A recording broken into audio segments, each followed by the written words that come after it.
छत्तीसगढ़ में नगरीय निकाय चुनाव के साथ पंचायत चुनाव का समापन हो चुका है। अब दौर चल पड़ा है शपथ ग्रहण लेने का और इसके साथ ही हम देख रहे हैं कि जिला पंचायत अध्यक्ष, नगर पालिका परिषद के अध्यक्ष और तमाम नगरीय निकाय और नगर पंचायत जो चुनाव हुए हैं उनके अध्यक्ष, उपाध्यक्ष के साथ साथ पंच, सरपंच भी अब शपथ ले रहे हैं और ये शपथ का दौर इस पूरे मार्च महीने तक चलता रहेगा।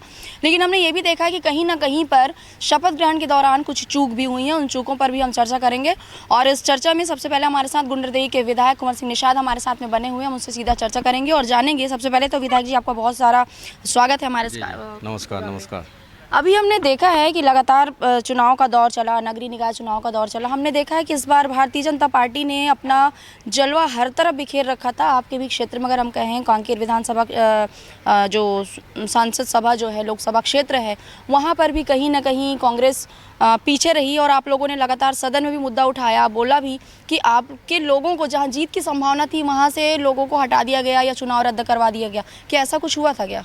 लगातार इस संबंध में बालोद में भी, डोंडी में भी और गुंडरदेही विधानसभा में भी ये बातें आई प्रमुखता के साथ। जहाँ जहाँ उनके अध्यक्ष नहीं बन पा रहे थे या पर्याप्त उनके पास संख्या बल नहीं था, वहाँ वहाँ उसने चुनाव डालने का प्रयास किया और वो अपने काम में सफल हुए और वहाँ अपनी रणनीति के तहत अपने अध्यक्ष, उपाध्यक्ष को बना लिए। तो ये लोकतंत्र की एक हत्या है।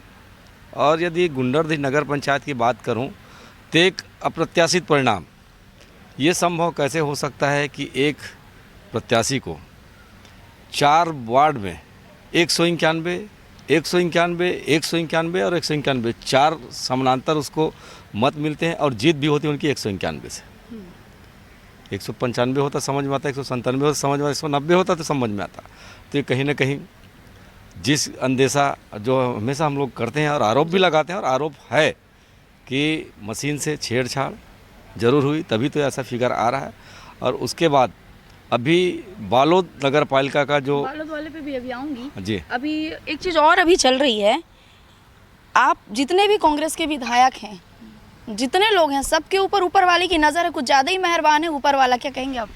देखिए, अभी सदन में जब कोई सरकार के खिलाफ बातें आती हैं और प्रमुखता से बात होती है तो उनके कान खड़े हो जाते हैं, क्योंकि उनके पास जवाब नहीं होता और जवाब देने से बचते हैं। तो उनके पास एक बड़ा हथियार है, ईडी।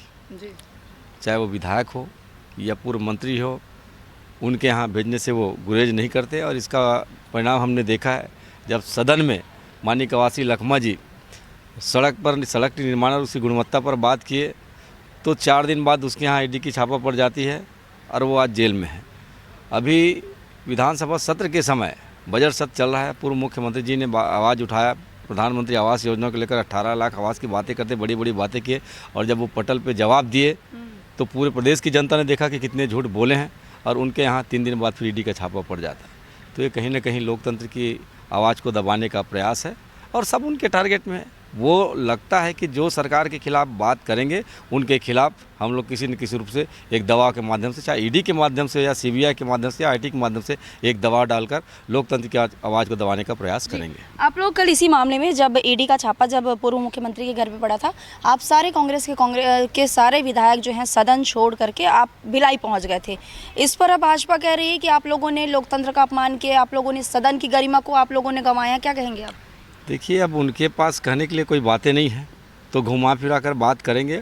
और जहां केवल एक हमारे पूर्व मुख्यमंत्री की बात नहीं, ये एक प्रदेश में हर जगह ये लोकतंत्र की हत्या करने का जो प्रयास किया, उसके खिलाफ एक आवाज़।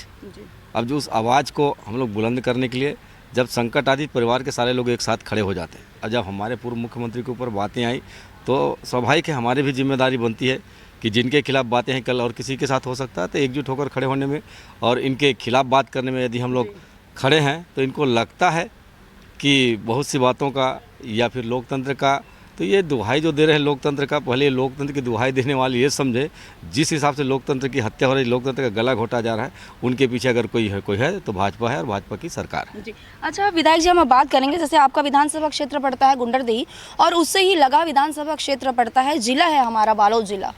बालोद जिले में अभी कुछ दिन पहले शपथ ग्रहण समारोह हुआ, उसमें नगर पालिका की जो नवनिर्वाचित अध्यक्ष हैं प्रतिभा चौधरी, जब उन्होंने शपथ लिया, शपथ के दौरान उनसे एक बड़ी चूक हुई है और उस दौरान कानून मंत्री अरुण साव जी वहां पर मौजूद थे।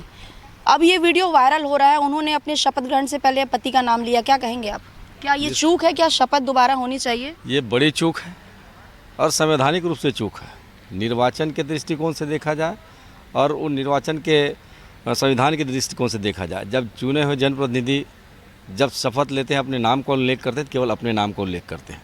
निर्वाचन वो किसी नाम से लड़े अलग चीज़ है, लेकिन जब शपथ लेना होता है कि जिस नाम से वो निर्वाचित हुआ है, जिस पद के लिए निर्वाचित हुआ है, तो उस हिसाब से लेना चाहिए। लेकिन नगर पालिका के चुने हुए जनप्रतिनिधि जो अति आत्मविश्वास में और कानून मंत्री और पूर्व मुख्य और वर्तमान में उप मुख्यमंत्री हैं, और उनके समक्ष उनके सानिध्य में ऐसा हुआ, उसके बाद भी इस पर कोई न तो बात हुई न कोई कार्रवाई है। और आपके माध्यम से, मीडिया के माध्यम से जब लगातार खबरें प्रसारित हुई तो फिर उनके कान खड़े हुए। अब देखते हैं इसमें इसको चूक मानते कि नहीं मानते चूक, लेकिन ये बड़ी चूक हुई है कि जो पद संवैधानिक पद होता है उसमें अपने नाम के आगे अपने पति का नाम लेकर संविधान की शपथ लेना, मैं समझता हूँ ये कहीं ना कहीं एक बड़ी चूक है।